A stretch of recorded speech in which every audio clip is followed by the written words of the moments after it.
예, 잘 쉬셨습니까?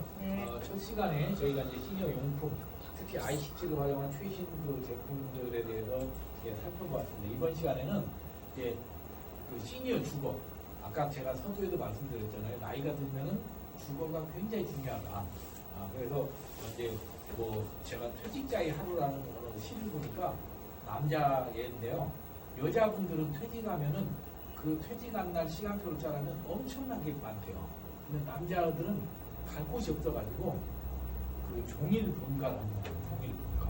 종일 하루 종일 집에 있는다. 종일 본가라는 시도 있더라고요. 자, 그런 것처럼 그만큼 주거의 영향이 중요한데, 자, 시니어 주거 상업에 대해서 살펴보겠습니다. 자, 시니어 주택이란 뭐냐? 한마디로 말씀드려서 나이 드신 분들이 살기 편하고 지어진 주거 공간으로 노인이 주로 시간을 보내면서 생활하는 거죠. 그러니까 참 보면 있잖아요. 이게 제가 만든 게 아니라 이게 책에서 가져온 거예요. 자, 시니어 주택이라고 그 시니어들이 살기 편하고 지어진 거. 시니어가 이렇게 문제인데 이 같은 그 하나 단어에도 여러 번 고령자도 들어가고 노인도 들어가고 그러니까 아직까지 우리가 시니어 하면은 이게 고령자, 노인이라는 용어가 머릿속에 있다는 거죠. 자, 그래서 노인용을 걸릴 때 주택뿐만 아니라 특히 요즘은 나이 드신 분들이 일본 같은 경우 예를 들면 일본은 다다미방 같은 게 많잖아요. 또 약간 이렇게 경사가 됐잖아요. 나이가 들면은 젊을 때 쉽게 올라갔던 분들 못 올라가죠. 그래서 이런 이제 리모델링 하는 것도 굉장히 많습니다. 일본에서 좀 가장 뜨는 게 시니어 주거 개조 산업이에요.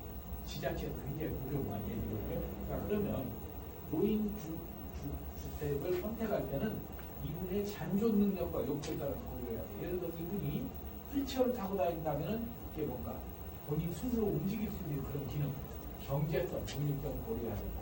그러면 시니어 주택의 의미를 보면은 자, 나이가 들면은 가장 관심이 뭐냐면 의식주. 나이가. 자, 그러면 메슬로우 욕구에 보면 어떻습니까? 이 의식주는 저차원적인 욕구예요. 그렇죠? 생존.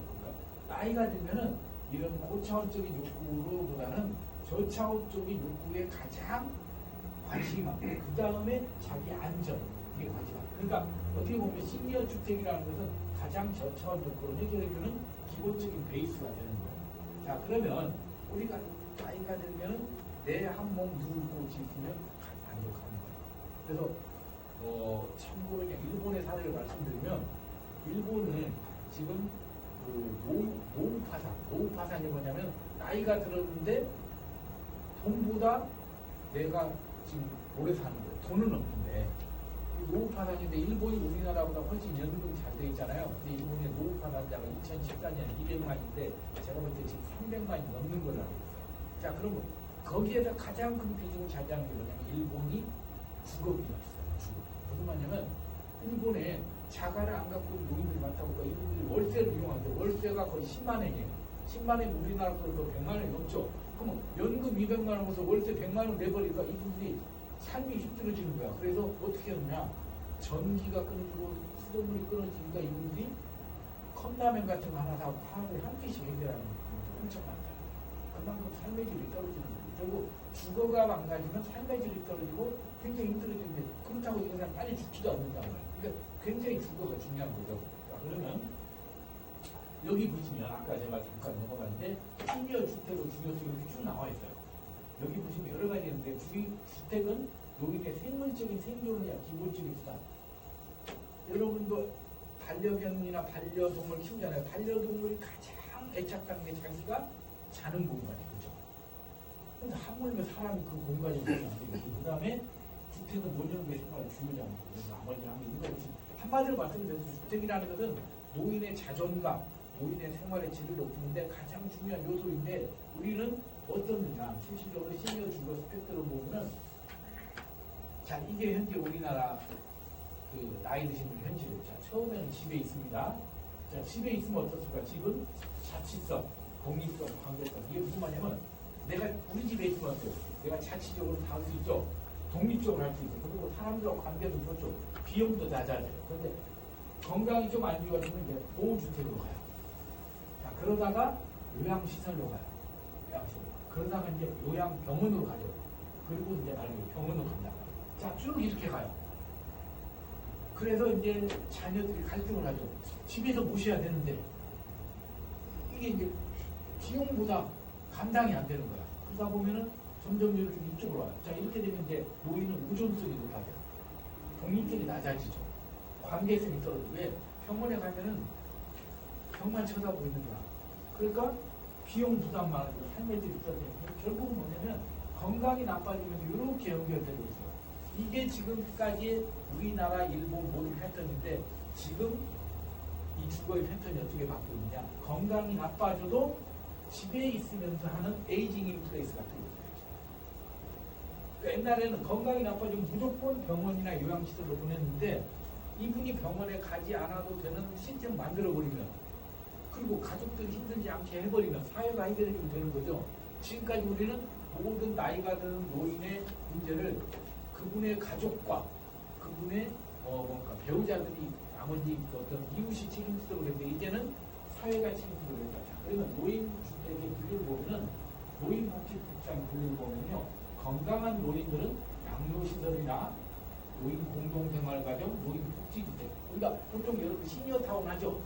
시니어타운이 건강하면서 돈 있는 사람들이 가는 거고 돈이 없는 사람들은 노인 공동생활가정에 노인들 여러 명이 모여서 사는 거. 그 다음에 양로시설. 자, 그리고 건강이 안 좋은 사람들이 가는 것이 여러분들이 잘 아시는 노인 요양시설. 요양원이라고 해요. 요양. 그리고 노인 요양 공동. 그러니까 이 노인 공동생활가정과 요양 공동생활가정의 차이점은 뭐냐면요.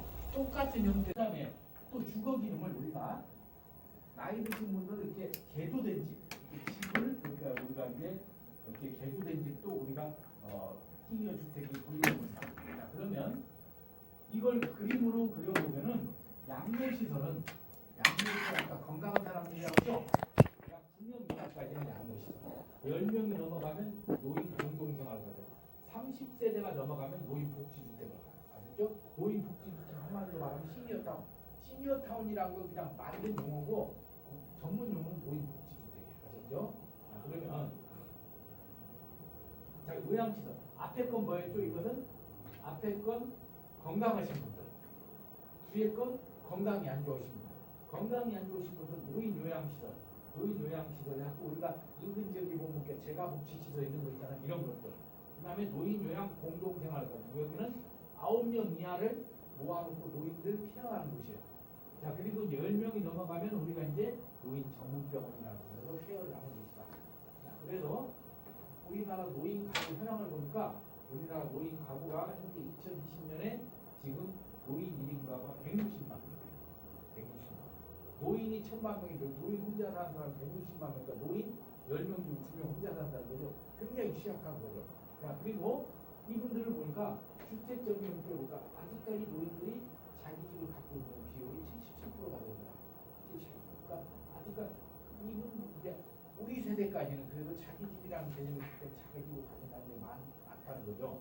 자, 그런데 이분들한테 물어봤어요. 당신이 어디를 가고 싶냐 하니까 이분들이 제일 많은 게 보니까 현재 거주하고 있는 집을 가는 거죠.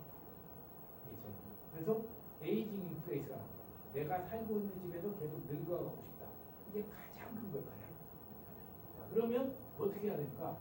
노인들의 불안은 뭘까? 노인들이 질병, 고독, 역할상태, 자산감소에 대한 하고 있어요. 그럼 이것을 시니어 리빙 관점에서 보면은 질병이나 이런 거에 대해서 일상생활 서비스나 커뮤니티 서비스. 자, 고독은 커뮤니티 서비스를 해결하죠. 질병은 메디컬 서비스를 해결하죠.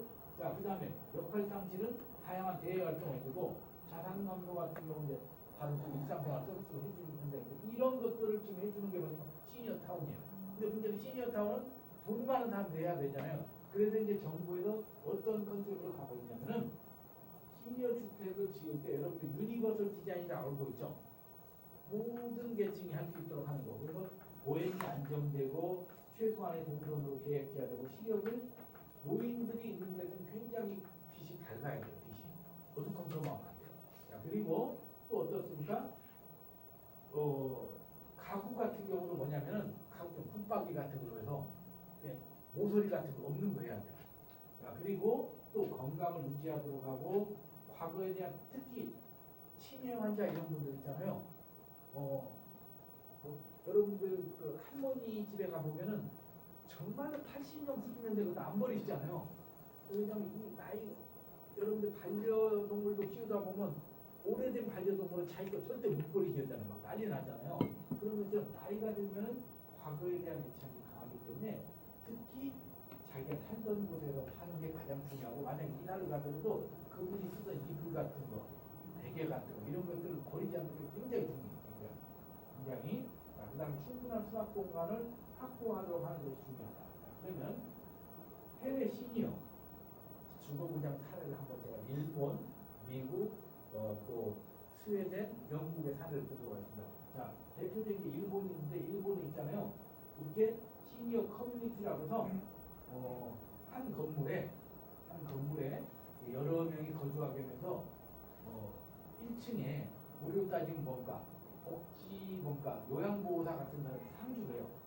상주를 해서 노인들이 안부 전화 같은 것도 노인들 가사도 도와주고, 그리고 노인들끼리 이렇게 서로 이렇게 잘 배려할 수 있도록 하고, 또 이렇게 뭔가 주야간 보호 서비스센터가 연결돼서 행정까지 연결돼서 노인이 자기 집에서 모여 살면서도 어떤 위급 상황, 긴급 상황, 또 뭔가 이렇게 병원까지 다 연결되는 행정 시스템을 하도록 하는 거예요. 그러니까 일본은 이미 상당히 에이징 인프레스가 잘 되어 있어요.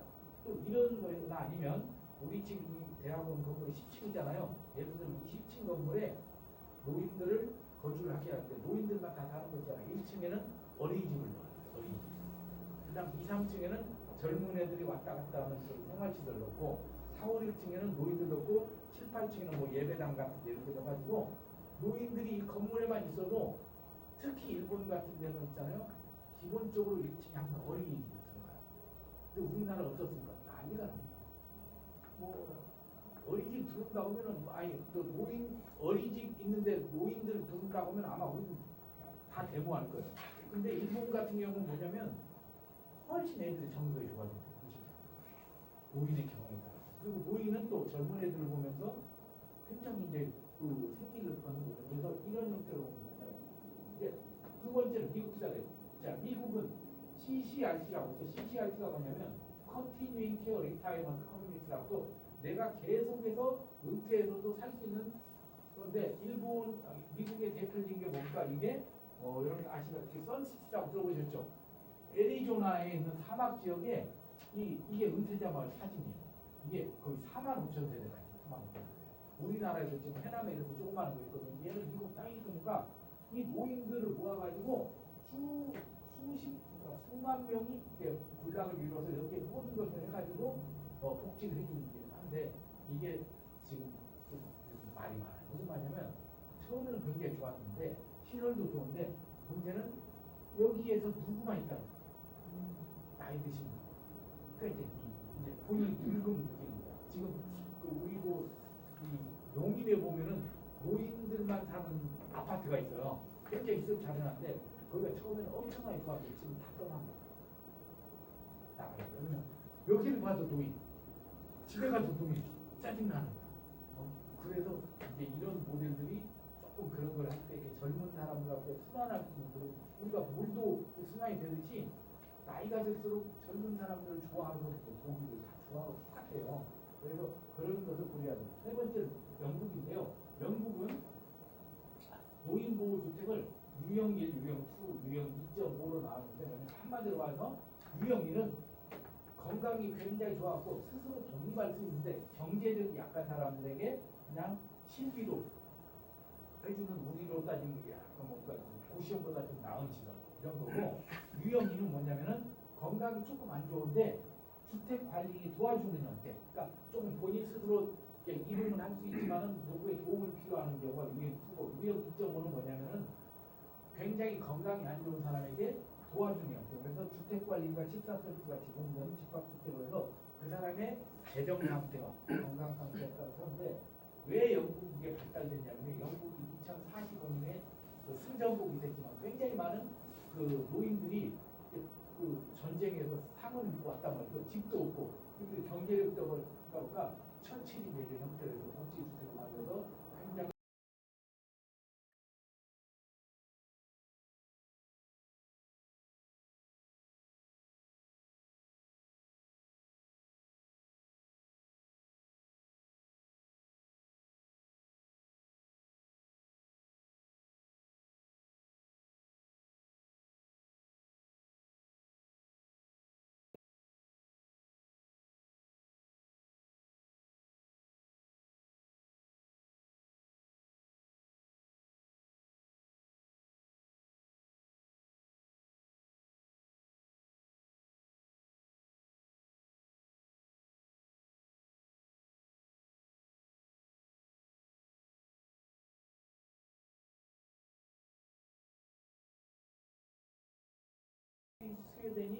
노인들의 만족도가 높다고. 그러니까 이런 것들을 우리는 좀 해야 되는데 우리는 얼마 전에도 제가 알기로 송파구에 무슨 노인 전문 병원 들어다가서 데모를 해갖고 정치 기업 모함이라는 그 배현진 씨가 당선이 된 게 그거 모독이 맞겠다고 당선된 거잖아요. 그건 말이 안 되는 거죠.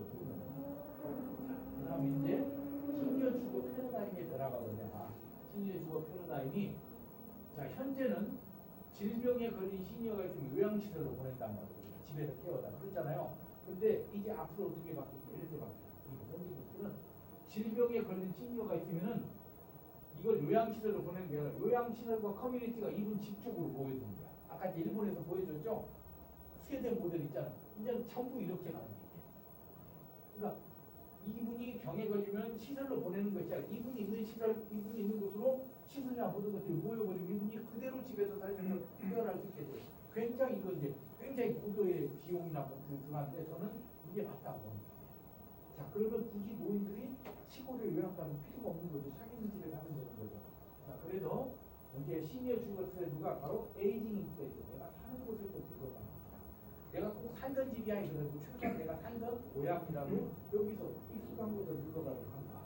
자, 그러면 이게 지금 현재 우리나라 이렇게 하고 있어요. 우리나라가 전통적 패러다임에서 에이징 인플레이션 이제 에이징 인플레이스 한 단계 나아가서 에이징 인 커뮤니티. 그러니까 노인이 그냥 사는 동네에서만 사는 것이 아니라 거기에 있는 그 모든 그 사회활동까지 하면서 노인이 그곳에서 어울리도록 하는 이것이 이제 현재 고령화 정책의 주거의 패러다임이다. 굉장히 중요한 게 에이징 인플레이스예요. 제가 혹시 여러분들이 그 시니어 관련해서 그 박사 논문을 쓰고 싶다면 이 주제로 쓰는 것도 저는 굉장히 그 좋은 논문이 나올 수 있어요. 에이징 인플레이스 굉장히. 그 다음에 변화하는 시니어들의 원칙을 보니까 그 집에 대해서 집은 이제 내가 어떤 투자 공간이 아니라 내가 그냥 잘 사는 공간, 리빙 스테이지. 그리고 삶의 질을 높이는 것이고 내가 남는 것을 가지고 여가 생활이나 건강과 젊음을 유지하는 쪽으로 가고 있다. 그래서 액티브 시니어 같은 경우는 이제 나의 삶을 완벽히 케어할 수 있는 시스템화된 차별화된 솔루션이 필요하다. 그래서 아까 복지주택인 시니어 타운 같은 경우 그래서 제가 뭐 특정 상표를 얘기하기는 뭐합니다만 제가 작년에도 여러분한테 이 비전 광고하면서 제 소리를 좀 기억날 건데 우리나라에서 그 시니어 타운 중에서 가장 성공한 것이 어디냐면은 거기에 있고 있는 너클래시 모델이에요. 거기는 지금 대기를 3년을 넘게 된다는데 굉장히 비싸거든요. 거의 아마 부부가 거기에서 입주해서 하려면 있잖아요. 기본 그 보증금이 한 9억 원. 지금 몰랐을 것 같은데. 그리고 부부 두 사람의 기본 생활비 500만 원. 근데 거기가 3년을 기다려야 돼. 왜 그러느냐? 거기가 호텔 취급돼 있어요. 호텔 취급. 그래서 호텔처럼 항상 내가 밥하고 뭐 아무것도 필요 없다. 항상 매일 호텔에 있는 것처럼 하는데 그거보다 더 좋은 건 뭐냐면 거기가 건대잖아요. 딱 나오면 하양문이하고 되는 거죠. 얼마나 젊은이들 많을까. 우리나라에서 아마 그 신촌 홍대 입구 빼고는 제일 많고 그러니까 노인들이 8개월 차는 그래서 굉장히 좋지. 자, 그러면 이제 이어서 이제 시니어 주택도 아까 ICT와 연결돼서 이제 스마트가 함께 간 건데 이게 뭐냐면 스마트 관찰 시스템 앞으로 이게 의료진이 제가 만약에 시니어면은 우리 집에 이렇게 뭔가 약간 이제 물론 나의 독립성 어떤 내 개인적인 프라이버시는 없어지는 거죠. 여기 뭔가 감시 카메라도 있고 한데 나의 일거수일투족 다 해가지고 이 정보가 계속해서 쌓여서 나를 계속해서 관리해주는 이제 스마트 관찰 시스템으로 이렇게 딱 연결된다는 거죠. 자, 그래서 AI 스피커나 이런 걸 연결돼 있고 또 뭐냐? 자, 보면은 이제 IoT를 활용한 고령주 주거환경 목적으로 크게 세 가지를 하고 있다. 노인의 건강 관리를 해주고, 그다음에 안전사고 예방해주고, 재가 서비스와 연계 강화를 해주는 한번 살펴보면요. 자, 이게 뭐냐면 시니어의 어떤 건강 관리 해주는 거예요. 나이가 드신 분들이 제일 많이 하는 게 뭐냐면 본인 약 먹는 걸 잃어버려. 아니면 약 먹는 또 먹어. 그래서 아예 약 복용 알람을 하는 이런 시스템을 해가지고 약 먹을 시간이 해갖고 AI 스피커 얘기를 해주는 거죠. 자, 이런 것을 통해서 독거노인들의 그 뭔가 약 먹을 시간 같은 걸 케어해주고 또 만보기 같은 걸 통해서 이분이 얼마나 그런 자녀들한테 정보를 줌으로써 이렇게 응급상황 같은 거 막는 거 이런 것들. 그 다음에 정말 이건 그 대단한 시스템이 뭐냐면 자 우리가 지금 요즘 많이 그 시니어 중생 중에서 많이 하는 게 뭐냐면요 AI 스피커가 노인의 그 환경을 보고 이렇게 일어나서 이렇게 알려주고 이렇게 하는 게 있어요. 근데 뭐냐면 이 AI 그 기능이 가장 단점이 뭐냐면 AI는 학습된 것밖에 몰라요. 학습된 것밖에. 자 그래서 노인이 갑자기 밖에 나와서 이렇게 거실에 누워 있어요. 이렇게 거실에. 그러면 AI는 돌아가신 걸로 안 움직여. 그럼 큰일 나잖아요. 그래서 이렇게 천장 같은 데다가 이렇게 에코 케어라는 그 ICT 기능을 활용해갖고 본인의 웹방 이런 걸 다 해가지고 움직이지 않도록 이분이 숨을 쉬고 있으면은 그 가족들은 안 알리는 거예요. 그래서 이런 첨단 기능을 해가지고 마치 에어컨으로서 우리가 바람을 회전시키듯이 이런 천장에 있는 센서를 가지고 노인의 상태를 가지고 이분이 실제 그냥 잠을 자는 건지 아니면 쓰러진 건지 이런 걸 가지고 케어해서 응급처치를 할 수 있는 그런 통보를 해준다. 그리고 세 번째는 지금 이제 그 아예 전문가 집단하고 해가지고 이렇게 헬스 모니터링하고 또 케어기버 퀄리티 오브 라이프 또 그 스피커하고 AI 플랫폼과 연결돼서 노인이 살고 있는 집에 노인의 어떤 음성이나 이런 것들 활동 상황 것을 계속 수집해가지고 이것을 뭔가 또 이분들이 갖고 있는 정보다 해가지고 이분들이 갖고 있는 그 전문가들에게 연결해서 이게 계속해서 관리가 돼서 이 노인의 상황을 수시로 보지 않고 체킹할 수 있는 이런 안전 시스템까지 해서 요즘은 모든 것들이 주거도 그렇고 건강도 그렇고 용품도 그렇고 전부 이제는 IoT 이게 스마트 기기하고 연결되는 이런 주거 형태로 가고 있다. 아마 앞으로 한 2, 30년 뒤에는 노인이 집에서 혼자 계시다가 우리가 자장들이 많은 게 뭐죠? 그 뉴스에 보면 돌아가셨는데 한 달 뒤에 발견돼 무연사잖아요. 아마 이제 이런 시스템이 되면 무연사 다 없어지겠죠. 그만큼 이제 노인이 어떤 그 죽음의 사각지대 어떤 굉장히 사회적으로 방치될 수 있는 그런 거에서 해결되는 그런 시대가 없지 않을까. 근데 결국 이런 것들이 다 돈이 들어간 거기 때문에 그만큼 우리가 투자하면 세금은 늘어날 수 있다고 생각합니다. 자, 그럼 여기까지 시니어 주거 교육에 대해서 살펴보았습니다. 이제 마지막 시간 한 3분 정도 브레이크 타임 가지고 저희가 시니어 교육 사업에 대해서 살펴보도록 하겠습니다.